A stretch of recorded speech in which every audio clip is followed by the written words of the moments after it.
Welcome to miss kitchen. இங்கே பாருங்கள், எதுக்கு இந்த ஓன் வாய்ஸ் அப்படின்னா, நான் தினமும் வாங்குகிற பாலில் அந்த ஆடையை சேர்த்து வச்சுருந்தேன் 20 நாளாக. அப்புறம் எடுத்து நாளே உர ஊற்றி வச்சேன்.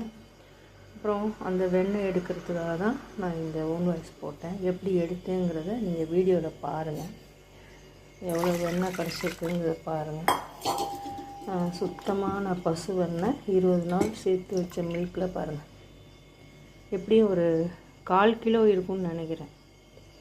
இதேமாதிரி நீங்களும் உங்கள் வீட்டில் பால் வாங்கி அதை சேகரித்து வெண்ணெய் எடுங்க, நெய் ப்ராசஸ் பண்ணுங்கள்.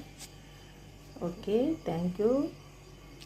இங்கே பாருங்கள் ஃப்ரெண்ட்ஸ், நான் வீட்டில் எடுத்த வெண்ணெயில் இன்றைக்கி உருக்கணுன்னு சுத்தமான நல்ல ஃப்ரெஷ்ஷான பாருங்கள், எவ்வளோ தெளிவாக உங்களுக்கு நெய் கிடச்சிருக்கு பாருங்கள்.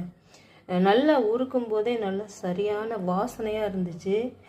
நெய்யும் பாருங்கள் அப்படியே சுத்தமாக கிடச்சிருக்கு. நீங்களும் இதே மாதிரி நெய் எடுத்து உருக்கி சாப்பிடுங்க. வீட்டில் நம்ம எடுக்கும்போது கலப்படம் இல்லாமல் நல்லா ஃப்ரெஷ்ஷான நெய்யாக கிடைக்கும். இதை நம்ம சமைக்கும் போதும் பார்த்திங்கன்னா நல்ல வாசனையாகவும் சுவையாகவும் இருக்கும். நன்றி.